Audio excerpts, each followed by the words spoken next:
Don, one thing that I've always wondered, when you have a harmony, sometimes it sounds dark and sometimes it sounds bright, and it's never really been fully explained to me why that is. Does your theory shed light on that? Well, I sure hope so. The whole idea is that things are all based on relationships, and brightness or darkness depends on where you happen to be sitting.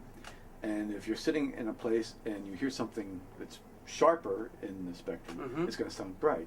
If you're in a certain place and you hear something that's darker, it's going to sound dark. So the first thing is the place. Where are you? And again, with the spectrum, we're not talking about any particular notes. Absolutely, we're talking about relationships. Can you demonstrate that? Yeah, I got developed. So I have to give you something. Okay, if I play a C and start there, then that's the first note you hear. That's going to be your reference point. If I add a G to it, that's going to be a stronger reference point because you hear that parent-child relationship, and it makes C sound like a very important note. Now I'm in a position where I can start adding a note, and that note is going to be a color note if I'm sitting on this particular place. So if I add an E to that, that's a note that's really far down the spectrum. It's like 3 more steps. I have to travel through D and A to get to the E. And so to me that sounds very open, very bright. Yeah, and the brightness, I think, comes in a large part from the place of things on the spectrum. And it doesn't matter what notes I'm playing. If I start out with this one and play that note, even though this is a B flat, which you think that's a flat note, but relative to G flat and D flat, it's a bright note. Right. So any kind of major triad means there's some guys setting up the place with the location, and then there's some other guy that's creating a color. So if I start with the B and F sharp and add a D sharp, the sense of the color comes from the D sharp. Now, some people say, well, that's sort of, you're just talking about the harmonic series, which gives you that pitch. But when you start talking about minor chords, you've got to find an explanation that doesn't fit the harmonic series. Right. And that's where the spectrum idea comes in. Because if I start from the same place, C and G again. C and G again. Home base. But this time I add an E flat. Very dark. Right. Now that's a note I can only get to in this genealogy of the spectrum by going way down towards the flat side of the spectrum. So when I hear that E flat stuck in there along with these 2 notes, the impact is something very dark, because the one that's coloring the note chord is the E flat. And again, that's something that can happen no matter where I start. If I start out with very sharp notes to begin with, if I start out with the B and the F sharp, then the D, if you looked at that spectrum chart, you see the D being something very, very flat in relationship to the B and the F sharp. So the D is on the left of the chart, even though the way that you're playing it is D to the right and higher on the piano. Right. Does that work with inversions too? Yeah, I mean, I think that's the whole idea. What makes so much of this work a certain way is that we're anticipating a certain kind of sound. When we hear major intervals, the flat note's always on the bottom. Well, not that one.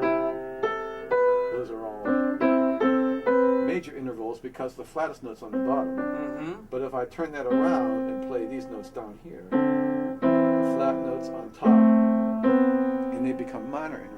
And they have a much more sort of, they've been perverted somehow. There's a note that the granddaddy or the great-grandfather parent is on the bottom, is on the top, and the great-great-grandchild is on the bottom rather than the top. So that changes things around. And I think that's another thing that creates a sense of minor, is things being a little bit inverted. And that's why we get minor intervals and minor chords. So yeah, when you said the major chord it's open, it can be played pretty close, but and we could put that major third on the bottom of the chord, but it still gives you a brightness. It still sounds bright, right? Because you're still hearing this as your point of reference, and then the color note happens to be the one on the bottom. It's a little bit inverted, but it still gives you that sense of the bright color because of the bright note being. And the minor is still dark. And the minor is still dark even if I put it right at the bottom, because we're still hearing this high thing as a point of reference. It's almost like we put the generating notes way up high and put the color notes down low, and then just sort of aggravates the sense of things being a little bit turned around on it. Now, then how does that apply? We've gone over major triads and why they sound bright, minor triads, why they sound darker. Does that extend to diminished triads and augmented triads? Yes. Augmented triads are a little bit difficult. Those, and even diminished, because they're about context.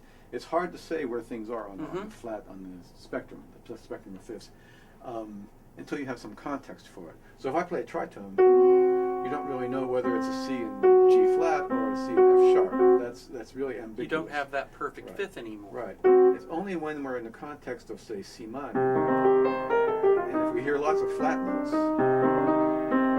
and then we hear this F sharp, we don't know if it's leading us here or leading us here. But if it goes to there, then we suddenly realize, oh, that was a really sharp note. It's an F sharp that's leading to G.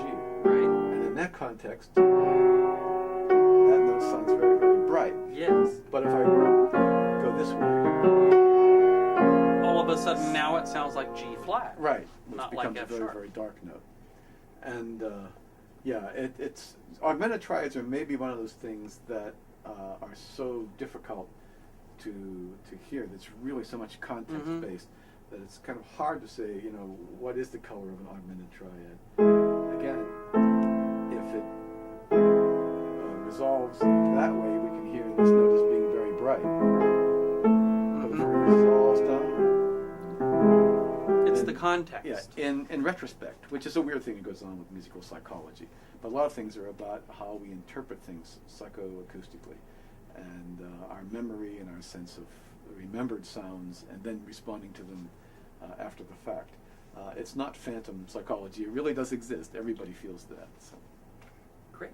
Thank you.